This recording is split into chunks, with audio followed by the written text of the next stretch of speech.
coming out here after 30 years, yeah, I ain't got nothing, but I'm gonna have something because I'm rich in personality, you know, and I'm rich in love. My family love me, and that's really all that counts. Hey, big love to everybody out there on Team Banky Pound, man.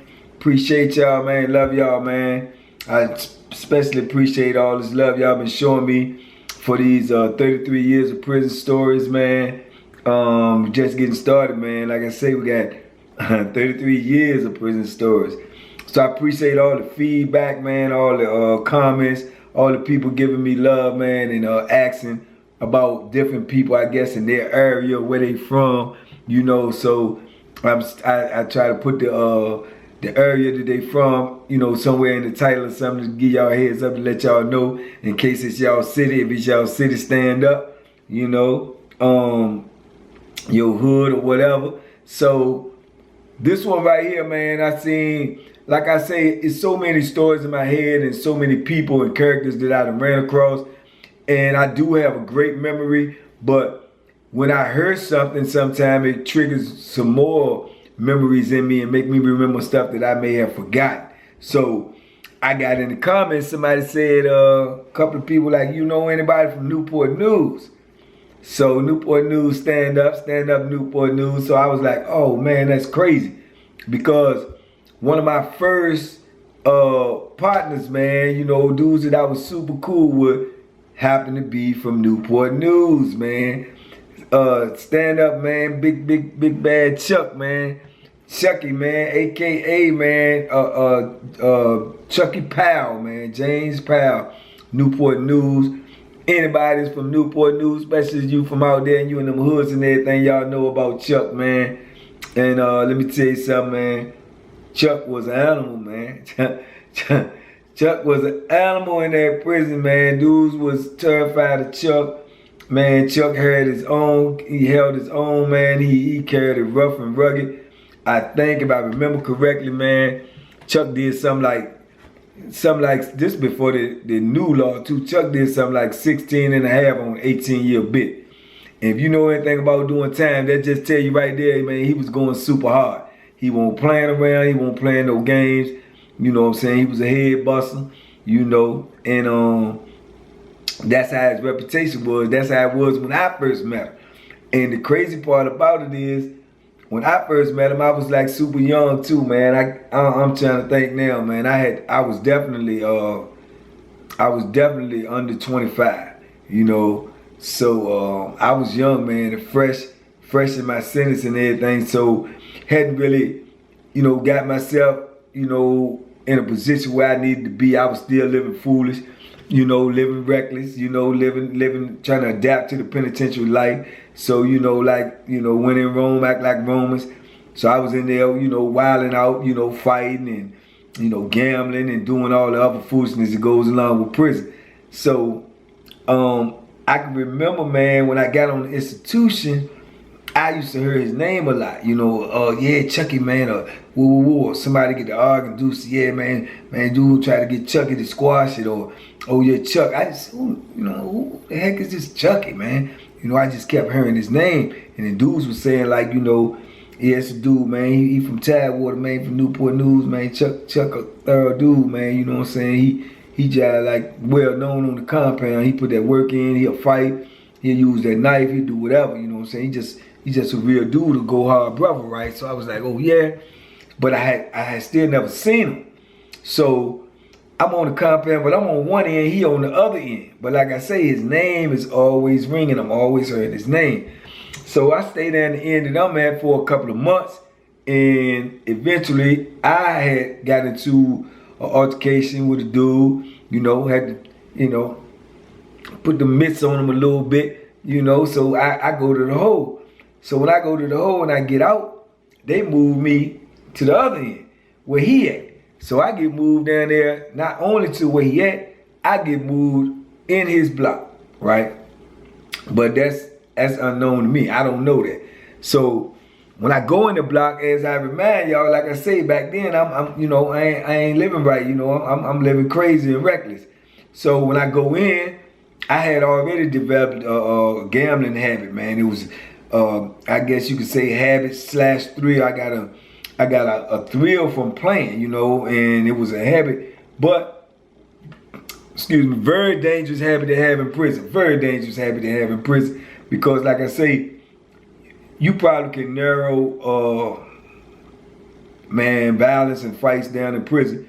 It's probably 50% or better is going to, you know, transpire throughout gambling.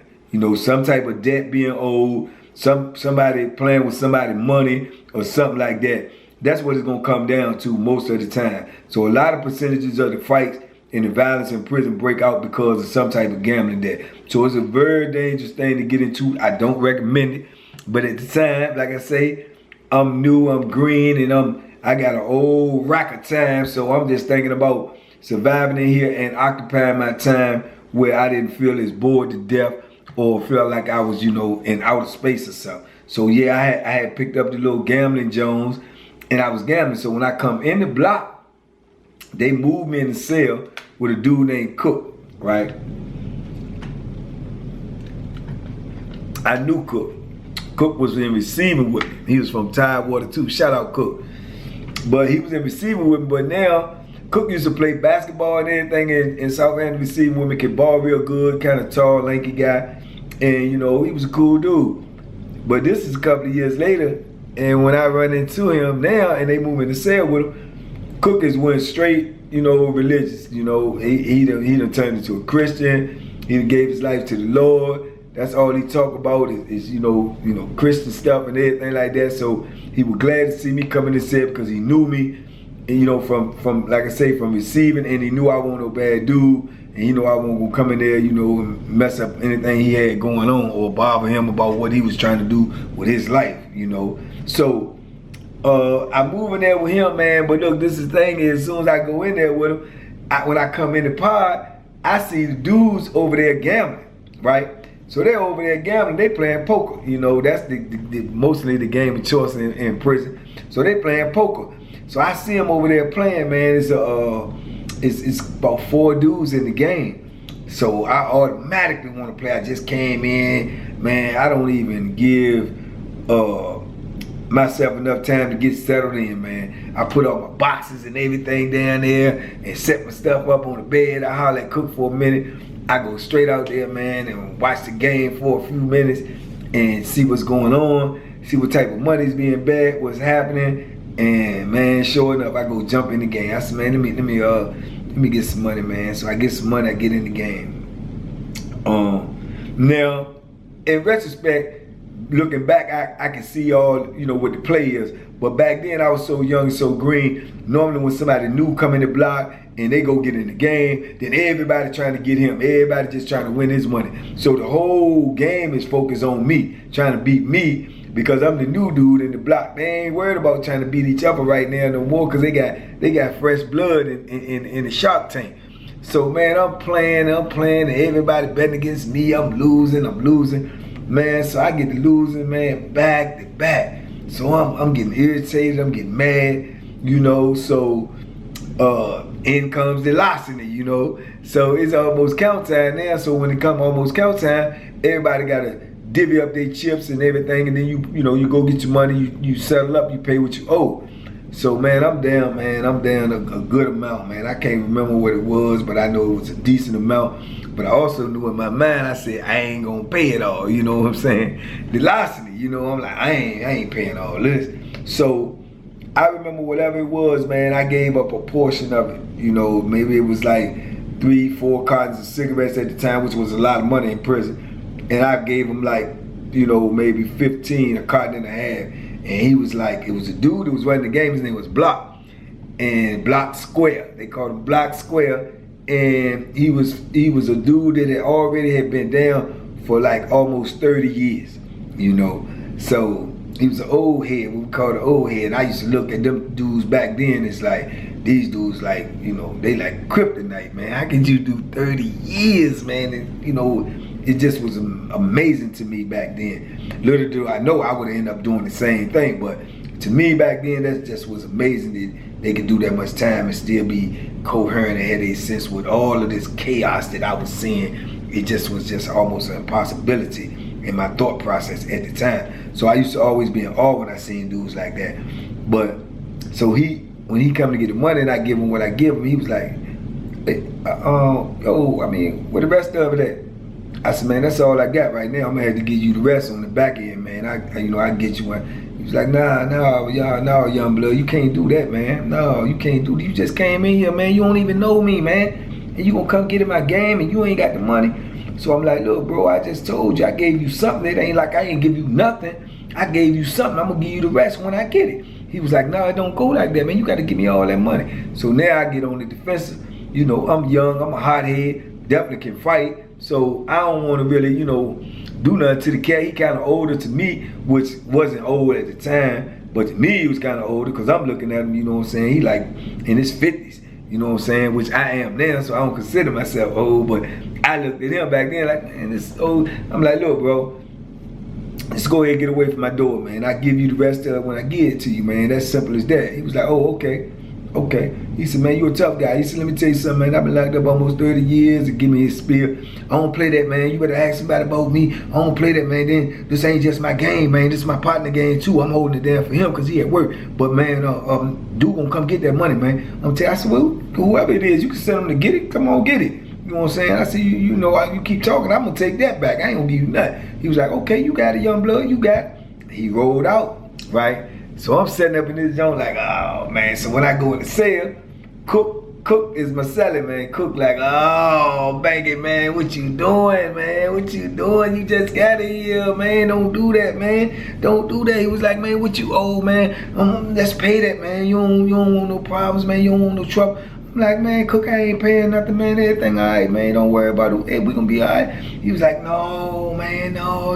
I'm telling you, man. You know that dude, man, that's Chucky partner, man. They sell it, man. Chucky crazy, man. Chucky, man, Chucky gonna come from work, man. There's gonna be some problems, man. Just go ahead and pay this. So I'm like, Chucky, then that name popped up in my head. And I said, Chucky, what did Chucky? They always tell me. He said, yeah, man, that's his partner, man. That's their game, man. That man gonna wanna fight and all. I'm like, man, I ain't tripping. You know what I'm saying? I'm like, I tell him the same thing, you know. So he was like, no, Bank, man, you and him just like, man, he gonna wanna fight, man. This gonna be crazy, man. Let's just pay it, man. I'll help you pay it. I said, I'm not paying it, Cook. You know, being hard-headed, being stubborn. So, you know, we locked in for count, man. We talking, man. I'm talking to, he's saying the same thing. So the doors is closing and everything. Everybody's locked in. You got a couple minutes for count. So people that's at work, they just coming back in. They come in late. They may be out in the block. They may go to their cell, probably just grabbing some hot water or something because they coming in late. So evidently, Chucky done came in and he get ready to go to his cell. But evidently he done went to his cell and blocked and told her what's going on. You know, I can only imagine the conversation. Man, little young dude just came in here, man, got in the game, man. I ain't paid the money, woo woo. So I'm up in the cell getting my stuff all together and here come talking to the cook. And here come Chuck knocking on the door. So, what's up? Go to the door. First time I even put my eyes on him, you know, physically can see him. You know, all the stuff I heard about him, I'm just seeing him. Kind of, you know what I'm saying? Big dude. You know, he about 6'2". You know, he's solid. He ain't like a weightlifting big, but he's 6'2". He's solid. He decent. You know what I'm saying? So he he got like a squeaky voice too. So he come to the door. He said, Yo, you the new dude named Maggie, man? I said, yeah. He said, you got that money for the game? I said, nah, I ain't got no money for you. I don't even know you, bro. He was like, yeah, I'm Chucky. I'm the one that's with Block, man. Where that money at for the game? I said, man, I gave him all I'm gonna give him. He said, yeah, well, I see you when the door's open. I said, what you talking about? He said, you know what I'm talking about. So I said, yeah, all right, I'll be here. So he just rolled out just like that. So I'm like, oh, man. So here go Cook like, I told you, man. I told you it's going to be some problems, man. It's going to be some problems, man. Get him, man, the money, man. I'm like, man, I ain't thinking about that sucker, man. You know, ain't nobody scaring me. Cook, man, you already know they saying ain't about that, Banky, man. You wrong, man. Just give him. I said, yeah, I know I'm wrong. But now he got my back against the wall. Now I feel like a sucker, you know. I said, nah, I ain't getting him nothing. He done threatened me and all this and all that. So, man, we talking, Cook still trying to squash the joint.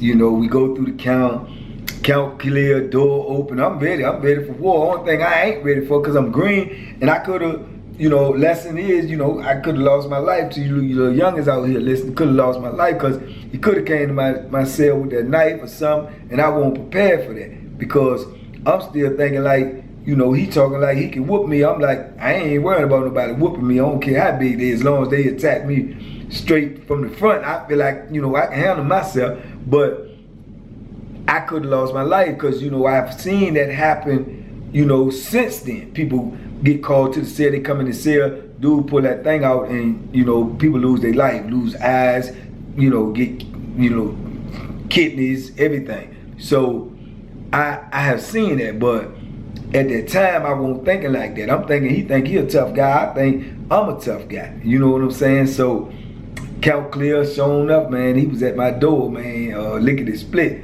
So he had his little partner with him. And I'm like, what's up? You know what I'm saying? He said, what's up, man? He said, man, come step on out. So Cook said, man, y'all ain't got to do this. He said, man, go ahead and step on out, man. I said, man, go ahead, Cook, I'm good. So he got his man right there. So Cook still willing to hold me down, even though he ain't gonna let nobody jump me or nothing, because he my seller. And plus I know him. And he religious now. He with the church, but he still ain't no sucker.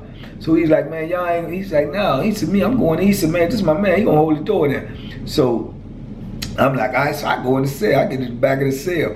You know, he come in and everything, the door get closed, ain't nobody in there but me and him now, you know. So he's like, what's up, man, with that money, man? I said, man, I told you I ain't paying nothing. Boom, he swing on me, right? But like I say, I'm sharp now. So when he swing on me, I slip the jump, but the jump go past my head like this, but I can feel the velocity of it. And by the way he threw the punch, I'm like, oh, this cat can fight. You know what I'm saying? So I'm in a bind now, cause he a bigger dude than me, and we in a small, compact place. So I got to get my thing off if I'm gonna, you know what I'm saying, come out on the good end on this situation. So when he threw the joint, I slipped the joint, and then I'm looking at him and everything. I'm like, what's up, what's up? So he tried to throw another punch. When he throw the other punch, I catch the punch, and I come back with an uppercut and a hook. Pop, pop, and I catch him. And when I catch him, he stumbles over to the side, but then he turns straight around and he latched on to me. And man, he grabbed me and I'm trying to get away, and he got this lock on me, and he slams me down to the bed. We hit the bed, then we hit the floor, and he on top. I'm like, let me up. You know, let me up, nigga. You want to fight? Let's fight. Let's fight like men. He said, oh, we fight. You know, so boom, he trying to, you know, handle me down while I'm on the ground. I can't do nothing because he got so much pressure on me. So I'm like, let me up, man, let me up. So he like, shut up. He headbutt me. Boom. Headbutt me right on my eye, man. I can feel it, man. I can feel my eyes swelling and everything. So I'm like, oh my God, I'm in a predicament. So I'm trying to get up. Got this big dude on me. He's strong too. He ain't nowhere near weak. So we tussling in there and scrambling. And next thing you know, the dude hit the door. He like, man, the police coming, he making a round. So he said, man, I'm gonna let you up. If you swing on me, we going to jail, because I'm gonna go ahead and rock off on you in here. So I'm like, let me up, man, let me up. I won't try and go to jail neither, but I'm trying to get him though. I really am trying to get him. So he let me up, he get up, he had to hide because he got to go stand by the wall. So when the police walk by, they won't see him, because the police gonna walk by and they gonna look in the cell. So he don't supposed to be in the cell. So he well know, he been in the block there, know his face. So he's standing over behind the wall. I'm standing right there. I'm acting like I'm looking in the mirror when the police walk by, but I'm looking in my eye, man. I see the little knot on my eye, you know, but I look over at him. I see the little blood on his lip, because that hook done busted his lip. So I'm like, yeah, but I'm like, I gotta get this dude, man. You know what I'm saying? So then when the police go by, next thing you know, dude said, man, look, man, they got the sergeants them coming in the building. They coming in the building, I'm gonna get the door open. So sometimes the sergeants or the supervisor make a round, they'll come in the building and walk around. They might walk to every cell, they might stand out there, talk to people for a while or whatever. So dude's trying to get the door open there so he can slide out just in case something go down or they start walking around, they won't catch him in the cell. So they get the door open, he slide out the cell. Cook come in there, man. He like, man, you all right? I'm like, man, yeah, I'm all right, man. I said, I'm good, man. I said, all right, I'm gonna get that dude, man. I got the hand. He was like, man, leave that alone, man. Becky, please, man. I'll pay the dude. I'm like, nah. You know what I'm saying? I said, man, he grabbed me when he let me up. You know what I'm saying? He headbutted me and stuff, man. I said, no, sir. No, I can't go for that. You know? So I'm feeling like, you know, even though I got a punch in on him, I'm still feeling like, man, I'm bruised up. I don't want nobody. You know, my ego was involved as well, but I still definitely don't want nobody to see. I'm young, first in penitentiary. I don't want nobody to see. And I done whooped a couple of dudes, you know, by now, so dudes know what my, you know what I'm saying, what my business is. But I don't want nobody to think somebody ran up in my cell and bruised me up or whatever. I don't care what his reputation was. I just can't have that. So, man, I'm plotting. I'm trying to get this dude, man. And Cook trying to talk me up out of it. I ain't got no knife, no weapon, or no nothing in my cell, man. So I'm in there trying to make a weapon, trying to come up with something, man, where I can get at this dude, right? So, man, the sergeants and them standing there, they talking and lollygagging and this, that, and the third.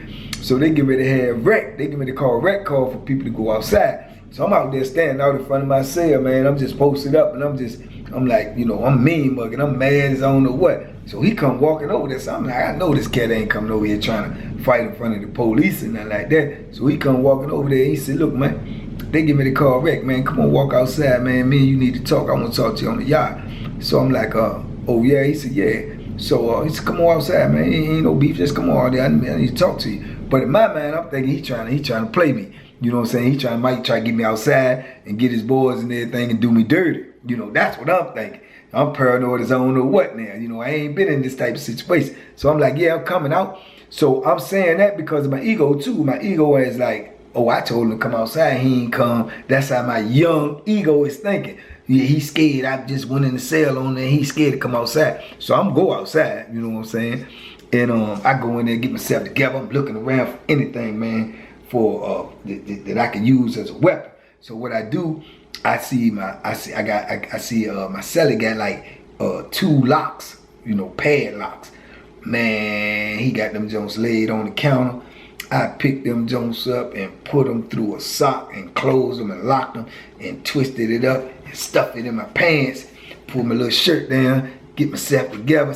Going right on out here, whatever he got, I got this. I can at least fend off a couple of dudes if they come at me. I pull it out, you know, get the slinging this joint like Excalibur or something. So that's what my mindset was. So man, they call rec. We go outside for rec, and he come walking up to me. He said, man, let's take a lap or two. That's, you know, we walk around the track, the yard, or whatever. So we walking, but I got my eye on him, and I'm listening to him, but I'm intense. I'm still mad. I'm still angry. I can still feel my eye. You know, but I can look at him too and see his lip a little busted. So I'm like, okay. But he was like, look, man, you know what you did was wrong, right? I said, man, we passed all that, man. You know, we you know what I'm saying? We done got it in, and you know, we got business, you know. So he was like, look, bro, I ain't trying to keep on with all of that. He said, I see you got hard already. You a good little young dude. You ain't scared like the average dude around here. They suckers. He said, man, you know me. I know you know. You done heard of my reputation if you don't know me. So he said, you know, ain't nothing scared about me. He said, it ain't about me not wanting to get there, you know, go to war with you. He said, I'm just letting you know. You a cool little dude. I know you young. I done heard some things about you. He said, but man, you going about it the wrong way. You coming in this block. You getting in people game, man. That could be a deadly thing and you ain't got that money. Whether you got it or not, you won't try to pay it. So he was really dropping good game on me, but I wasn't really trying to receive it at the time because of the fact he was older than me. I wasn't trying to receive it at the time because of the fact that, you know, we just got to tussling, and I wasn't trying to hear that. And I was young, so I was immature. But that's one thing I credit myself for doing. I always go back and analyze a conversation. I always go back and analyze a situation after I've been in it. So I was listening to him at the time, but I wasn't receiving it. But I was like, yeah, all right, yeah, you right, yeah, but either way, you know what I'm saying, da-da-da-da-da. So he was like, man, well, look, I ain't got no beef with you. I'm going to go ahead and let that go, bro, but you can't get in none of our games no more. You know what I'm saying? You can't do that, man. You know, we ain't going to accept that. I ain't going to accept that. We ain't going to tolerate that no more. So that's dead, man. But I just wanted to let you know it ain't no beef. But you need to change your ways, bro, if you going to be living in this penitentiary. I don't know how much time you got or whatever. But what you doing right there, it's going to cause somebody to lose their life. So I'm like, yeah, all right, whatever. So boom, he leave, I leave. So I go back to the cell. Like I say, I always analyze. I talk to Cook about it. And I knew for a fact I was wrong, you know, but in my ego, like I said, I still wanted to touch him, man. I wanted to do something to him, you know, just to prove a point. So next man wouldn't think that he can come in the cell with me and get out